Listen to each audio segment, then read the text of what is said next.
كده عشان نجيب من الآخر، أنت ناوي تعمل محتوى بالAI وتعمل فيديوهات وتعمل شخصية بتتكلم، أو بتعمل فيديوهات الطماطماية والبطاطساية اللي بتتكلم والكلام ده، أو تعمل أغنية كرتون وتتربح منها وتعمل قنوات تجيب لك إعلانات تدخّل لك دخل، انسى الأدوات المجانية.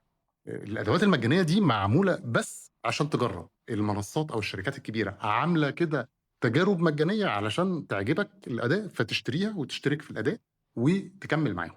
لكن ناوي تعمل محتوى مستمر وبشكل مكثّف، لا يا باشا لازم تشترك عشان أجيب لك من الآخر، وما تضيّعش مجهودك وما تضيّعش وقتك في كلام مُفرغ خلاص، الموضوع منتهي أصلًا وقُتل بحثًا. فمن الآخر كده، اشترك هتشوف اللي عمرك ما شُفته، هتمشّيها سفلقة هتاخد بالتنقيط، يعني زي ما الموقع بيدّيك خُد، ما تقوليش بقى علامة مائية وما تقوليش أعمل قناة يوتيوب والّا قناة مش عارف إيه وأحُط قصص مصوّرة، يعني مش هيبقى منطقي وكل القنوات اللي ناجحة مشتركة، ما فيش حد بيعمل بمجاني، والمجاني حتى جودته وِحشة، يعني جودته على القد خالص، قد ما حاجة معيّنة كده بتخلّصها هتقعد تلِف في السوشيال ميديا وتتفرّج على فيديوهات وتسمع كلام ناس كتير، هتضيّع وقتك على الفاضي.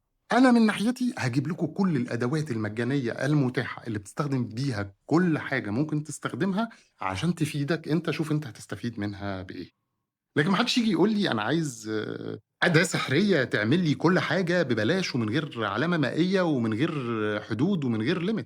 فدي نصيحتي ليك، عايز تسمع بيها على راسي من فوق، مش عايز تسمع بيها دوّر وشوف. بس في الآخر لو ناوي هتشترك، بس اشترك بقى عندي أنا كمان يعني، ما جاتش عليّا يعني أنا كمان. هتشترك بقى عندي عشان تشوف حاجات جديدة وحاجات حلوة وكده. مساء الورد عليكم.